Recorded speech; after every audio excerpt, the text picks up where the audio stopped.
እስኪ የሼክስፒርን ዝነኛ አሳዛኝ ተውኔት ሃምሌትን እንመርምር። በተለይ ደግሞ በታሪኩም ብርት ላይ ባለው የበቀል ጉዳይ ላይ እናተኩራለን።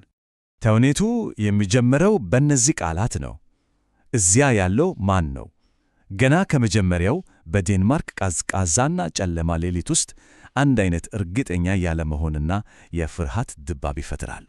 ይቺ አንዲት ጥያቄ ብቻ ሙሉን ታሪክ የሚነዳውን ስጋትና ምስጢር እንዴት በትክክል እንደምትይዝ ታሳያለች። የሆነ ችግር እንዳለ ከመጀመሪያው ግልጽ ነው። አንድ ጥላ በዴንማርክ ላይ እንዳንዣበበ ያስታውቃል። እናም ያ ጥላ በመንፈስ መልክ ይገለጣል። ይህ ደግሞ ታሪኩን ወደ መጀመሪያውና በጣም ወሳኙ ክፍል ይዞን ይገባል። የመንፈሱ አስደንጋጭ መገለጥ በሃምሌት ብቸኛ እና በፍርሃት በተሞላ ጥያቄ ይጠቀልላል። ግድያ፣ ይቺ አንድ ቃል ብቻ ሁሉንም ነገር ትቀይረዋለች። እናም የመንፈሱ ማረጋጋጫ ይህ ነው። እርሱ የሃምሌት የገዛ አባቱ መንፈስ ነው። ታዲያ ምን እንደተፈጠረ ይነግረዋል። በገዛ ወንድሙ ክላውዲዮስ እንደተገደለ ይገልጽለታል። ይኸው ክላውዲዮስ ደግሞ ዙፋኑን ወስዶ የሃምሌት እናት አግብተዋል። የመንፈሱ ትዕዛዝ በጣም ግልጽ ነው። ሃምሌትን መመለሻ በሌለው መንገድ ላይ ያስቀምጠዋል። ከዚህ በኋላ ለቀሪው ተውኔት ብቸኛ ዓላማው ይሄ ይሆናል። የበቀል ጦማት ተጀምሯል ማለት ነው። ግን በቀልን መፈጸም ቀላል አይደለም፣ በተለይ ደግሞ ጠላት ንጉሥ ሆኖ ሳለ። ስለዚህ ሃምሌት በጣም አደገኛ ስልት ይጠቀማል፣ ያበደ መስሎ መቅረብ። ይሄ ምናልባት የተውኔቱ ትልቁ ጥያቄ ነው። ሃምሌት በእርግጥ አብዷል ወይስ እያተወነ ነው? ያም ሆነ ይሄ ባህሪው ፍቅረኛውን ኦፌሊያን ከማራቁም በላይ በአዲሱ ንጉሥ ላይ ከፍተኛ ጥርጣሬን ያሳድራል። የሃምሌት ውስብስብ ሁኔታ እዚህ ላይ በደንብ ይታያል። በውጭ ሲታይ እብደት ይመስላል፣ ግን ከስር በጥንቃቄ የታሰበበት ስሌት አለ። ለምሳሌ ኦፌሊያ የምታየው ልቡ የተሰበረን ሰው ነው።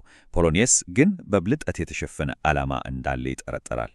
በቃ እውነታው ሁሌም ከሚታየው ገጽታ በስተጀርባ ተደብቋል። እሺ፣ ከብዙ ጥርጣሬና ማስመሰል በኋላ ሃምሌት እርምጃ የሚወስድበት ቅጽበት ደርሷል። መጠበቁን አቁሞ ላጎቱ በጣም ብልሃተኛ የሆነ ወጥመድ ያዘጋጃል። የሃምሌት ዕቅድ በጣም ብልህነት የተሞላበት፣ በጥርጣሬውን ለአንዴና ለመጨረሻ ጊዜ ለማረጋገጥ ቲያትርን እንደ መሳሪያ ተጠቀመ። ወጥመዱን የአይት ወጥመድ ብሎ ነው የሚጠራው፣ ምክንያቱም ዓላማው የንጉሡን ሕሊና መያዝ ነው። እናም በተውኔት ውስጥ ያለው ተውኔት ሲካሄድ ንግሥት ጌርትሩድ በመድረክ ላይ ባለችው ንግሥት መሐላ ላይ አንድ በጣም ታዋቂና አስቂኝ አስተያየት ትሰጣለች። የራሷን ድርጊት ሳታውቀው የምትተች ያህል ማለት ነው። እናም ውጥረቱ በዚህ ቀላል ግን በጣም ኃይለኛ በሆነ የመድረክ መመሪያ ይፈነዳል። ንጉሡ ተነሳ። በቃ የሃምሌት ወጥመድ እንደሠራ ግልጽ ማሳያ ነው። የክላውዲዮስ የድንጋጤ ጩኸት ይሰማል።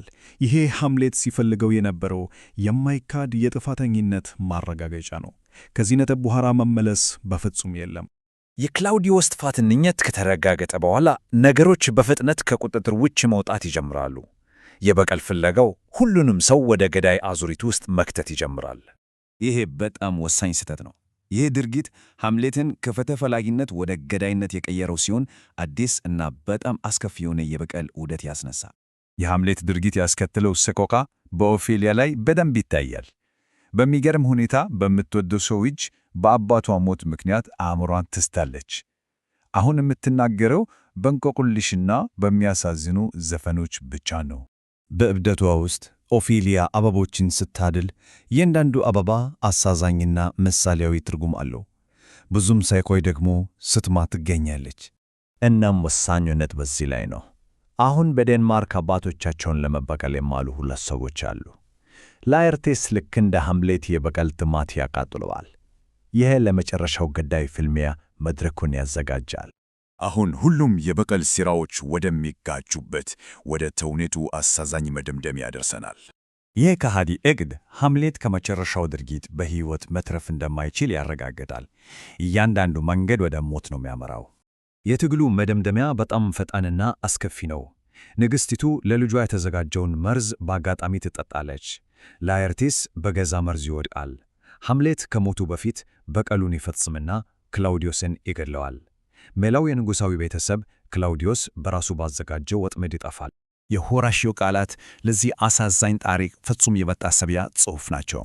የበቀል ሴራዎች በመጨረሻ የፈጠሯቸውን ሰዎች መልሶ ያጠፋሉ። እናም ዛሬም ድረስ የሚያስተጋባ ጥያቄ ጥሎ ያልፋል። ከ40 ዓመታት በኋላ የአንድ ልዑል የበቀል ታሪክ ለምን አሁንም ይህን ያህል ኃይለኛ እና ለሰው ልጅ ጨለማ ክፍሎች እውነተኛ ሆኖ ይሰማል? ምናልባት መልሱ በራሳችን ውስጥ ሊሆን ይችላል።